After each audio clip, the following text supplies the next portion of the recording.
여러분 안녕하세요. 100만 국민 대변인 뉴스 인사이다 전수미입니다.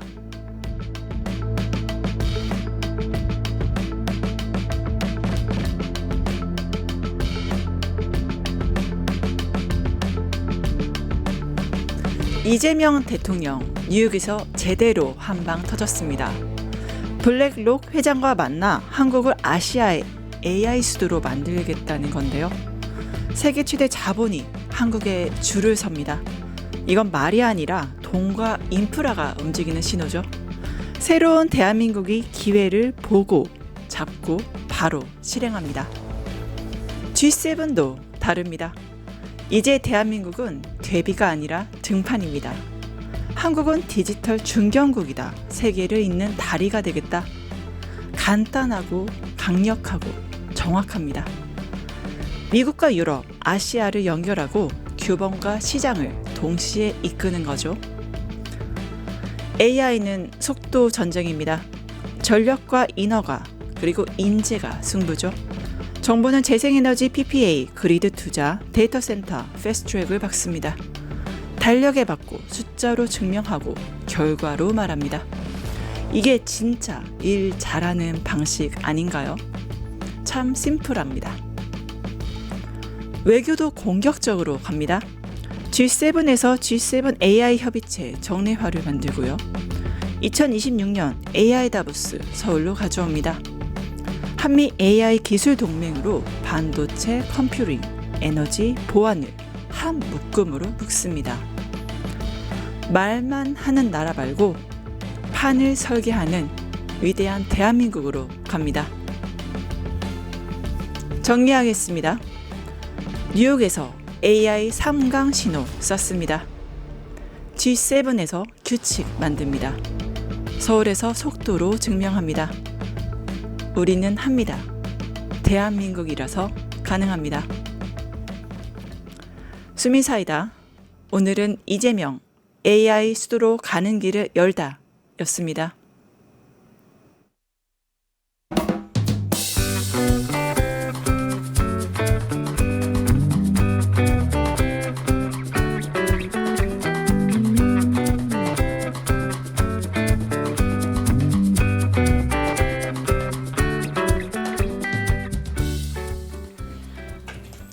네, 오늘도 뉴인사 리듬 이은혜 에디터와 함께 열어보도록 하겠습니다. 에디터님 안녕하세요. 네, 안녕하세요. 이은혜입니다. 어제 잠을 잘 못 주무신 것 같은데. 아닙니다. 잘 잤습니다. 네, 또 좋은 소식 같이 열어보도록 할게요.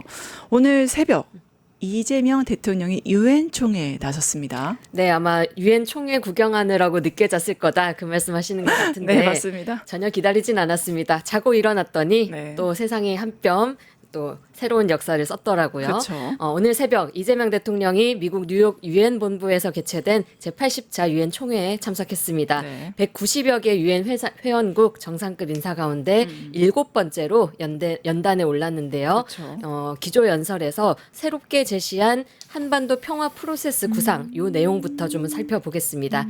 이재명 대통령은 한반도 평화를 만들어 나갈 새 틀로 END 엔드 이니셔티브 구상을 밝혔습니다. 네. END 교류와 관계 정상화 그리고 비핵화의 영어 단어 이니셜을 조합한 건데요. 네. 한반도 냉전을 엔드 즉 끝내고 세계 평화와 번영에 기여하겠다는 구상을 전 세계 앞에 밝힌 겁니다.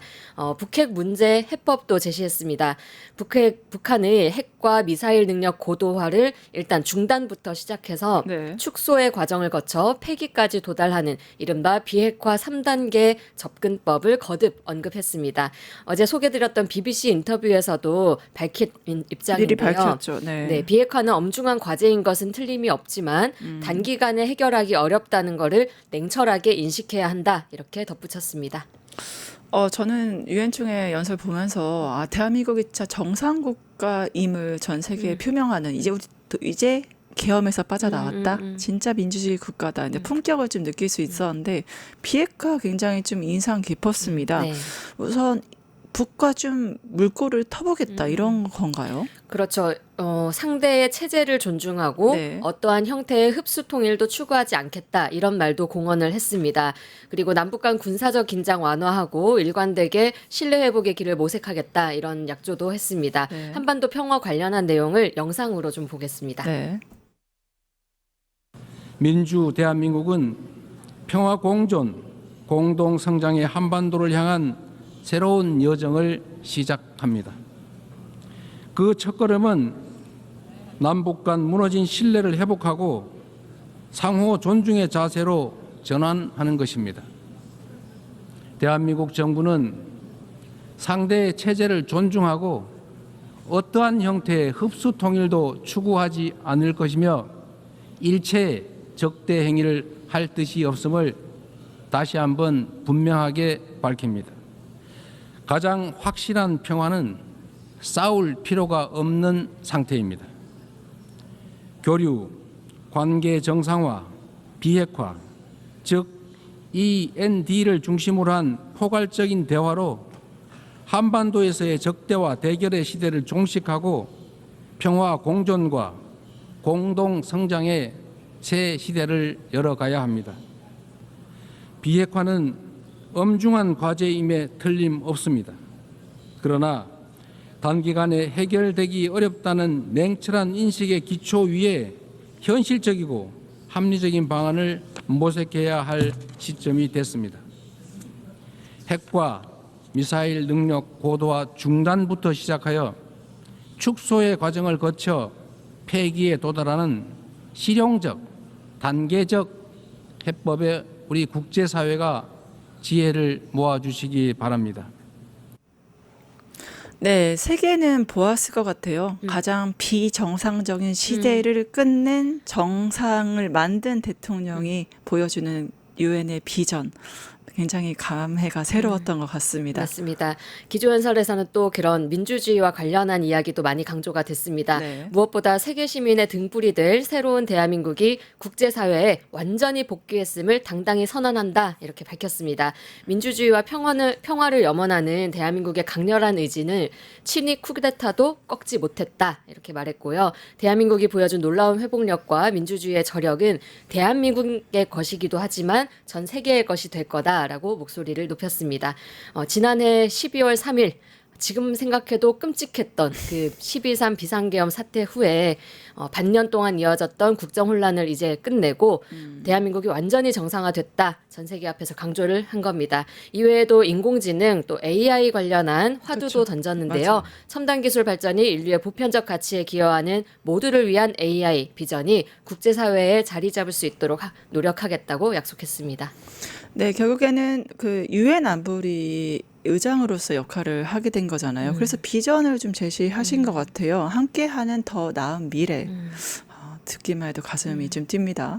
네, 이제 내일이죠. 우리 시각으로 내일 새벽에 유엔 안보리 공개 토의 또 네. 주재를 하게 됩니다. 네. 여기에서도 국제 평화와 번영을 위한 AI의 책임 있는 이용 필요하다 이런 내용 강조될 것으로 보입니다. 네. 그 어떤 연설보다 우리 가슴 뿌듯하게 만들었던 K 민주주의 관련한 부분 영상으로 함께 들어보겠습니다. 한때 민주주의와 평화가 위기에 처했지만 대한민국은 그때마다 불굴의 저력으로 일어섰습니다. 친위 쿠데타로도 민주주의와 평화를 염원하는 대한국민들의 강렬한 의지를 결코 꺾을 수 없었습니다. 지난 겨울 내란의 어둠에 맞서 대한민국 국민들이 이뤄낸 빛의 혁명은 유엔 정신의 빛나는 성취를 보여준 역사적 현장이었습니다. 대한민국이 보여준 놀라운 회복력과 민주주의의 저력은 대한민국의 것인 동시에 전 세계인의 것이 될 것입니다.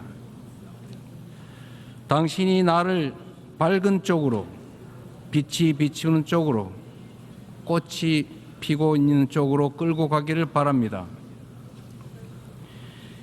노벨 문학상을 수상한 한강 작가의 말처럼 대한민국은 민주주의를 향한 여정을 함께할 모든 이들에게 빛의 이정표가 될 것입니다. 저는 오늘 세계 평화와 인류 공영의 미래를 논의할 이 유엔 총회에서 세계 시민의 등불이 될 새로운 대한민국이 국제사회에 완전히 복귀했음을 당당하게 선언합니다. 가슴엔 태극기, 대한민국만 33번 외쳤거든요. 가슴이 너무 뜨거워졌던 것 같습니다. 네, 저도 들으면서 대한민국이 국제사회에 완전히 복귀했음을 선언합니다라는 그 대목에서 약간 울컥하는 느낌도 좀 들고, 원래 당연한 건데 왜 울컥해야 되는지 또 갑자기 화가 나네, 윤석열. 그리고 막 박수도 절로 나오는 그쵸. 그런 기분이었습니다. 내란의 겨울, 정말 눈발 날리는 아스팔트에서 만났던 그 수많은 우리 응원봉 시민들 눈빛도 맞아요. 좀 생각이 나고요. 아직 내란은 종식되지 않았지만 빛의 혁명을 이뤄냈던 우리가 결국은 남은 과제까지 다 깨끗하게 빛나게 해결해 나갈 수 있을 거라는 그런 믿음 아마 우리도 느끼고 전 세계인도 느끼고 있을 거라는 생각이 드는 그런 연설이었습니다. 네. 드디어 민주주의 대한민국이 국제사회에 복귀 선언을 한 굉장히 의미 있는 날로 기록되지 않을까. 우리를 빛의 광장으로 몰아냈던 사람이 있잖아요. 김건희. 오늘 재판장에 선다고 하죠? 네, 김건희 국정농단 민정기 특검팀이 구속 기소한 김건희의 첫 공판 기일이 오늘 오후 진행됩니다. 준비 기일 없이 곧바로 공판이 진행되는 만큼 피고인 김건희가 법정에 나와야 합니다. 네. 법원이 언론사들의 법정 촬영 허가를 했습니다. 그래서 김건희가 법정에 들어서고 공판 시작되기 전까지 아마 앉아 있는 모습 공개될 예정입니다. 지난달에 구속됐잖아요. 그 네. 뒤에 공개석상에서 모습 드러내는 건 처음인데요. 과연 어떤 몰골을 하고 있을지 좀 관심이 모입니다. 그동안 김건희가 특검 조사에서는 대부분의 진술 거부하고 재판에서 다루겠다라는 입장이었거든요. 과연 재판에서 어떻게 또 대응할지도 관심이 가는 대목입니다. 네. 그리고 김건희 특검 수사 기간을 더 연장하기로 했는데요. 네. 앞으로의 수사 방향 그리고 주요 내용을 뉴스토마토 보도로 보겠습니다. 네. 첫 소식입니다. 김건희 특검팀이 오는 29일 만료되는 1차 수사 기간을 30일 더 연장하기로 했습니다. 특검법에 따르면 특검은 정해진 기간 이내에 수사를 완료하지 못하거나 기소 여부를 결정하기 어려운 경우에는 1회 한해 수사 기간을 한 달간 연장할 수 있습니다. 이와 함께 김건희 특검팀은 2년 전 불거졌던 당시 대통령실 의전비서관의 자녀 학교폭력 무마 의혹 수사에 본격 착수했습니다. 학폭 사건 무마를 위해 김건희 씨가 영향력을 행사했다는 것이 의혹의 핵심입니다. 특검팀은 최근 성남교육지원청으로부터 학폭위 녹취록 등 관련 자료를 제출받아 내사한 끝에 정식 수사로 전환하기로 하고 관련자 소환 절차에 들어갔습니다. 대한민국 정치, 경제, 사회, 문화 개입을 안 한 게 없는 것 그러니까요. 같아요. 너무 맞아요. 대단한데 VIP 재료의 힘 어디까지 이제 보고 내일은 또 첫 조사도 앞두고 있습니다. 네, 구속 상태로 재판에 넘겨진 뒤 첫 조사입니다. 김상민 전 검사에게 이우한 화백 그림 받은 건으로 받게 되는 겁니다. 네. 특검은 어제 그림과 관련해서 윤석열도 뇌물죄로 수사한다는 점 공식화했습니다. 네. 김건희가 공직자가 아니잖아요. 그쵸. 런 만큼 남편 윤석열과의 공모 관계가 드러나야 처벌이 가능합니다. 그래서 김건희를 뇌물 혐의로 입건한 건 윤석열과 공범 관계로 전제하는 거다. 이것을 미리 못 박은 겁니다. 네. 김상민 전 검사 현직 시절인 2023년 1월에 1억 원 상당의 이우한 화백 그림을 김건희에게 건넸고 퇴직 후에는 국정원 특별 보좌관에 임명됐습니다. 인사권자인 윤석열의 직무와 관련해서 김건희가 그림을 받은 게 아니냐 이렇게 보는 게 상식이겠죠.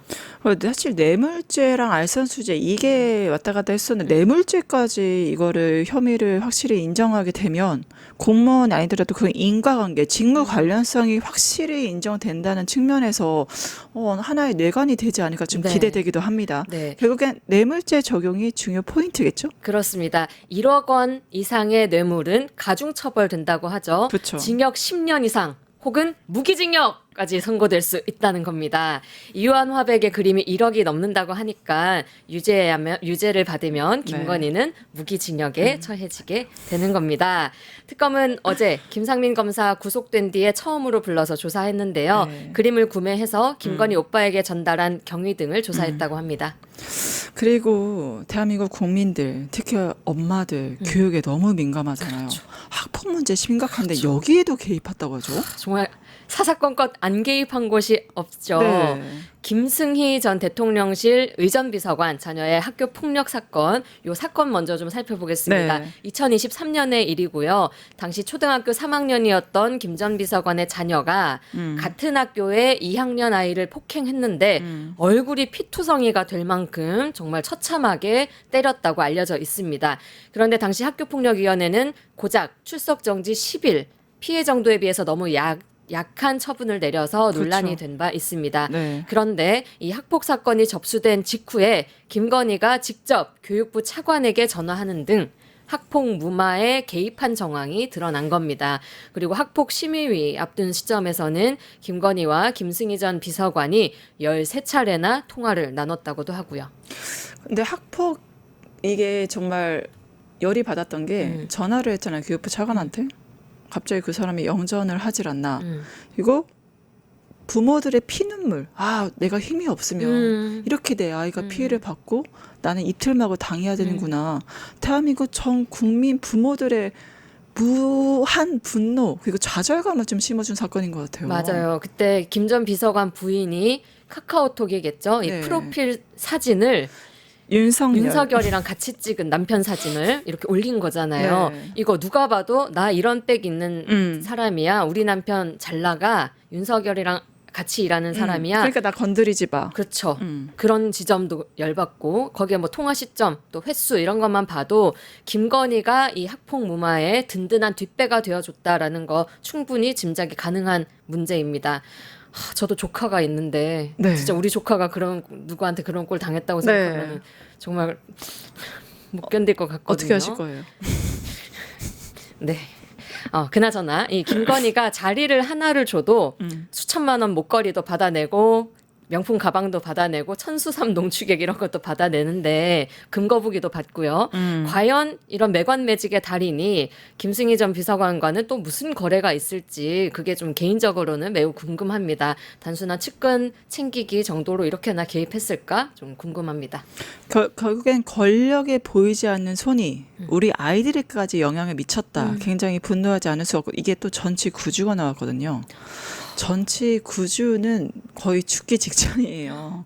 이게 거의 살인 미수라고도 볼 수 있는데 이 폭행까지도 무마시키려고 했다. 어린아이를 리코더로 때렸다는 거 아니죠? 그러니까요. 근데 리코더로 때려서 어느 정도 때렸길래 피가 그렇게 예, 전치 9주가 나올 수 있는지 이것도 대한민국 정의를 위해서 밝혀져야 될 지점이 아닌가 싶고요. 원뿔 원이죠. 남편 소식도 좀 봐야 될 것 같습니다. 네, 부창부수라고 해야 되나? 네, 아니 윤석열 웬일로 재판에 출석한대요? 네, 이번 주 금요일에 체포영장 집행방해 혐의 재판 첫 공판 기일이 열리는데 여기에 윤석열이 출석하겠다고 윤축 변호인단이 공개를 한 겁니다. 골석 재판으로 진행되던 기존 내란 우두머리 재판과 별개의 재판 절차이기 때문에 첫 번째 공판에는 반드시 출석해야 된다라는 게 이유였습니다. 네. 그런데 상식적으로 생각해도 공판은 첫 번째 공판이든 두 번째 공판이든 마지막 공판이든 원래 다 나가야 되는 거 아닌가요? 맞습니다. 네. 네, 그런데 마치 첫 공판이 뭐 중요하고 더 꼭 나와야 된다라는 게 무슨 어디에 의무 조항이 있는 것처럼 지금 말하고 있습니다. 왜 그럴까 좀 살펴보니 첫 공판이 끝나고 바로 이어져서 보석. 석방 여부를 결정하는 보석 신문이 열리기 때문인 거죠. 예, 재판을 안 받아도 본인이 취할 이득이 있으면은 전에도 그런 구속적 부심이 있었기 때문에 나왔고 이번에는 보석을 중점으로 해서 그걸 받기 위해서 나오는 그런 심산이 아닌가 싶긴 해요. 네, 그때 선택적 건강 이상 그쵸. 기억하시죠? 네. 계단 오를 힘도 없다더니만 선택적 부동시잖아요. 그죠. 계단 오를 힘도 없던 인간이 구속적 부심에는 멀쩡하게 등장을 했었습니다. 그리고 나서는 또 모든 수사와 재판 계속 거부를 해왔죠. 네. 지금까지 내란 우두머리 재판 불출석만 총 10번이고요. 네. 특검의 소환 조사에는 아주 그냥 바지까지 벗어 제끼면서 그렇죠. 버텨냈습니다. 네. 그랬던 윤석열 지난 금요일인 19일에 법원에 보석을 신청을 한 겁니다. 수감 상태에서는 방어권을 행사하기 어렵고 건강이 더 나빠졌다는 이유입니다. 그리고 보석이 받아들여지면 진행 중인 재판에도 적극적으로 응하겠다라고 주장을 했는데요. 이거 법원도 바보로 알고 국민도 바보로 아는 짓 아닙니까? 그 그렇죠. 말을 누가 믿어요? 실제로 내란 특검 오늘이죠. 외환 의혹으로 또 조사받으러 오라고 했는데 그거는 또 출석을 안 하겠다고 합니다. 이렇게 자기 마음대로 선택적으로 출석하는 거 요 부분 좀 괘씸죄 적용해서 더 무거운 벌로 다룰 수 있으면 좋겠는데요. 사실 이번에 그 보석에 대한 저는 결과가 우리가 정상 국가를 테스트하는 관문이 아닌가. 사실 보석이라는 게 어떻게 보면 권력자들의 도망 티켓이 될 수도 있거든요. 그래서 이거를 어떻게 평가하냐에 따라서 사법부 죽었다, 살았다 이런 것들을 볼 수 있는 관건이 되지 않을까. 좀 내용 보도록 하고요. 네. 한학자 총재도 여전히 뜨겁죠. 국민의힘 강력 반발했다고요. 찔리는 게 좀 많은가 봅니다. 네, 옛말에 틀린 게 하나도 없습니다. 도둑이 제발 저린다 하고요. 그렇죠. 방귀 낀 놈이 썩낸다고요. 한학자 총재 구속에 장동혁 대표는 특정 종교를 탄압하는 것이 매우 유감스럽다면서 특검이 공작 수사를 하고 있다고 주장했습니다. 그러면서도 국민의힘과 통일교가 연결되지 않았다는 걸 확신한다 이렇게 말했는데요. 직접 들어보겠습니다. 네. 특검에서는 국민의힘과 특정 종교를 연결시키려는 정치 공작을 계속하고 있는 것 같습니다. 그러나 지금까지 수사 과정에서 밝혀진 것 그리고 또 강제 수사에서 밝혀진 것에 의하면 국민의힘과 특정 종교가 부당하게 연결된 내용들은 저는 없었다고 확신합니다. 특검의 이런 공세에 대해서는 매우 유감스럽게 생각하고 지금 대한민국이 종교의 자유가 인정되는 헌법상 명백히 종교의 자유가 인정되는 대한민국에서 특정 종교를 향해서 이렇게 정치적 공세를 하고 그 특정 종교를 향해서 탄압하는 것에 대해서는 매우 유감스럽게 생각을 합니다. 아니 특정 종교의 자유 얘기하셨는데 우리는 정치와 종교가 분리되어야 되는 헌법상으로 명시된 국가거든요. 그 헌법을 좀 읽어보라 이런 말을 좀 하고 싶네요.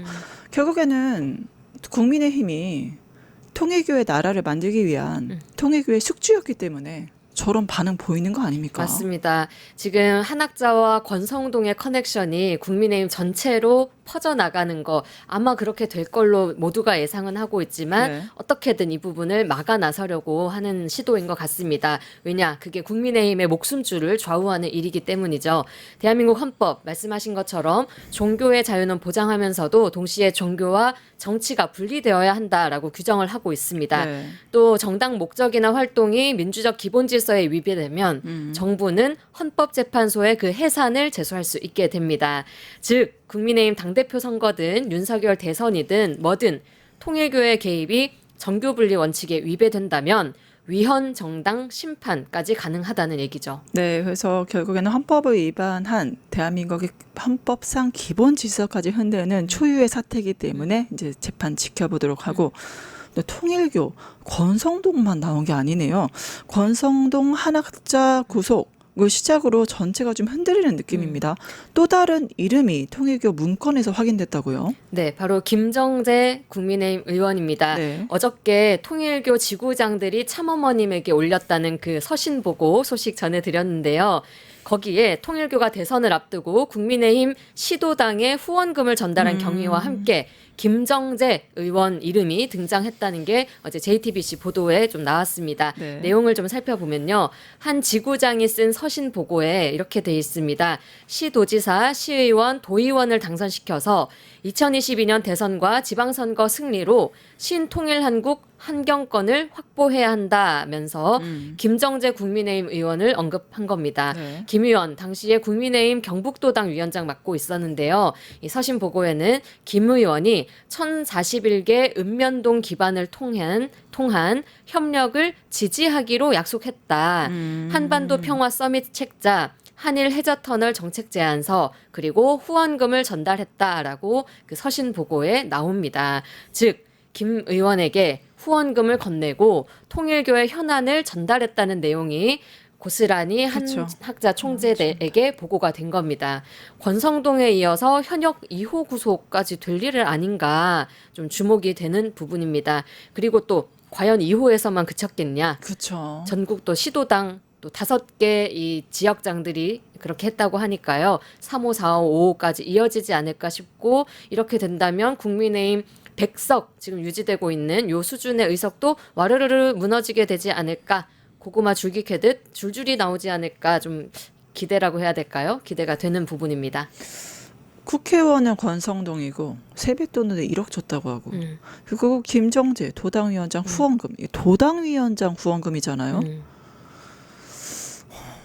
국회의원 도당위원장까지 이렇게 받을 정도 총 2억이 넘는다는 건데 도당위원장만 국민의힘 굉장히 위태위태해 보입니다. 네, 지금 그 후원금이 각 시도당에 쪼개져서 다 전달이 됐다는 의혹도 보도가 됐습니다. 그 네. 한학자가 대선 일주일 전에 통일교 핵심 관계자들 모아서 이른바 특별 집회를 열었는데요. 네. 여기에서 윤석열 지지를 선언했습니다. 특검이 확인하기로는 그날 이후부터 통일교 각 지구에서 국민의힘 시도당 위원회로 후원금이 전달된 정황이 포착이 됐다고 합니다. 네. 윤영호 전 세계본부장의 부인, 그 재정국장이었던 이모 씨의 문자 내역을 확인한 건데요. 문자 내용을 보면요. 특별 집회 이틀 뒤에 이모 씨가 통일교 총무처장에게 긴급하게 선교 지원비가 나가야 한다. 1지구는 4천만 원, 2지구 4천만 원, 3지구 4천, 4지구 4천, 5지구 5천, 전체 2억 1천만 원이라면서 전국의 5개 지구별로 후원할 구체적인 금액까지 언급을 했습니다. 그리고 윤 전 본부장 문자도 나왔는데요. 네. 대통령 선거 하루 전에 윤 씨가 또 총무처장에게 총 2억 1천만 원 사용됐나요? 라고 재차 확인한 이 문자도 확인이 됐습니다. 네. 그 특별 집회에서 한학자의 지지 선언 그리고 지침이 하달됐을 테고요. 네. 재정도 하달되고 이 재정이 제대로 하달됐는지까지도 확인하고 거기에 누구한테 줬는지 김정재라는 이름까지 이렇게 구체적인 흐름이 다 확인이 된 겁니다. 네, 대한민국 집권 여당에게 영향력을 행사해서 통일교의 나라를 만들려고 했던 어마무시한 정황 들으면 들을수록 굉장히 무섭고 파헤쳐서 진실을 밝혀야겠습니다. 또 있죠. 우리가 항상 이야기를 할 때 잘못에 대한 사회적 신뢰를 구축을 다시 하려면 제대로 처벌하고 심판을 해야 되잖아요. 내란에 대해서도 계엄 선포에 대해서도 한동훈 연루됐다는 얘기가 계속 나오죠. 네, 계엄 당일 해제 표결에 앞장섰는데요. 한동훈 전 대표 지금 법정에 나와서 그날의 일을 좀 진술을 할지가 주목되는 상황입니다. 어제 서울중앙지법에서 계엄 해제 표결 방해 의혹 관련해서 공판 전 증인 신문이 열렸습니다. 법원이 여기에 한동훈 전 대표가 나와서 증언을 좀 하라라고 불렀는데요. 결국 나타나지는 않았습니다. 무서웠나 보죠. 그러게요. 그리고 법원이 또 한 전 대표에게 보냈던 소환장도 2번 모두 폐문부재, 즉 송달받을 장소에 문이 닫혀 있고 사람이 없어서 전달되지 못했습니다. 한동훈은 하필이면 이 증인신문 바로 전날부터 갑자기 거제부터 시작해서 전국 민심 청취에 나섰습니다. 네. 그러면서 증인신문에도 안 나온 건데요. 네. 한 전 대표 민주당 특검이 진실규명이 아니라 보수 분열을 위한 언론 플레이를 하고 있다 이렇게 주장을 했습니다. 그런데 요것보다는 사실 아마도 증인신문에 나가면 네. 좀 당내에서 특검 편 든다, 민주당 좋은 일 시킨다 이렇게 좀 비판이 나오게 될 테잖아요. 그거를 우려해서 피하고 싶은 게 아닐까 이렇게 좀 보여집니다. 재판부는 계엄 해제 표결 방해 의혹 수사 증인신문이 필요하다라고 한 만큼 기일을 다음 달 2일로 또 다시 정한 상태입니다. 그리고 한 전 대표 다시 나오라고 이 증인신문 재차 시도하기로 했습니다. 아니 거제도에서 열흘살이 라방할 시간이 있고 아니 본인이 계엄 막았다면서요. 그렇죠. 왜 법원 소환에는 응하지 않는지 뭐가 있는 게 있나 아닌가 봐. 싶긴 해요. 저 같으면은 오히려 나와서 네. 좀 자기 몸값을 더 올릴 수 있고 지금 지금 이렇게 나락가고 있는 국민의힘에서 새로운 그쵸. 리더십을 세울 수 있는 네. 기회가 될 텐데 구린 게 있으니까 그런가? 이쯤 되면 뭐가 있다. 숨기는 자가 범인이다. 범인이다. 다시 한번 나올 수밖에 네네네. 없는데 국민의힘 한동훈은 또 이렇다고 쳐요. 원래 이런 인간이다. 원래 이런 인간이니까. 국민의힘 네 원래 그런 건 알지만 내란당이니까 반성 따위 없는 것 같아요. 네, 정말 이제는 모든 기대를 저버려야 할 텐데요. 지난 주말에는 장외투쟁으로 대선 불복까지 언급하면서 역대급 막말들 쏟아내더니만 이제 국회에서는 모든 법안에 대한 필리버스터로 민생까지 가로막겠다고 하고 있습니다. 관련해서는 보도 영상으로 보겠습니다. 민주당이 강행 처리하는 모든 법안에 국민의힘은 필리버스터로 맞대응하기로 했습니다. 송원석 국민의힘 원내대표는 오늘 당 알림을 통해 25일 예정된 본회의에서 민주당의 법안 처리 계획에 따라 무제한 토론에 나서겠다고 밝혔습니다. 본회의 무제한 토론에 대비해 사전 일정을 조정해달라고도 요청했는데요. 송 원내대표는 이 시간 이후부터 해외 활동과 일정은 전면 금지된다며 소속 의원들이 국회 경내를 반드시 지켜줄 것을 당부했습니다. 당초 민주당은 25일에 본회의에 쟁점 법안을 포함한 69개 법안을 상정하려 했습니다. 국민의힘이 계획대로 모든 법안에 필리버스터로 맞선다면 최소 69일간 무제한 토론을 이어갈 수 있습니다. 국민의힘의 이 같은 방침에 민주당은 정부조직법과 방송미디어통신위원회 설치법을 비롯한 쟁점 법안 4건만 상정하는 방법을 검토 중인 것으로 알려졌습니다. 네, 장외 집회에 이어서 무한 필리버스터. 국민들이 어떻게 보시고 심판할지 각오해야 하는 게 바로 국민의힘 아닌가 싶습니다. 앞으로 지켜보고요. 뉴이스 리듬 여기까지 하겠습니다. 함께해 주신 이은혜 에디터님 감사합니다. 네, 고맙습니다. 유튜브 구독하고 실시간 채팅과 댓글을 남기시면 매일매일 7,000TTCO를 드립니다. 참여 방법은 통통물 어플을 다운로드하고 회원가입과 로그인을 해주세요. 마이페이지에서 나의 회원 고유 번호를 복사해주세요. 유튜브 구독 후 실시간 채팅이나 댓글창에 고유 번호를 한 번만 입력하면 준비 끝! 지금 유튜브 채팅과 댓글 쓰기 참여하고 7,000TTCO 받아가세요.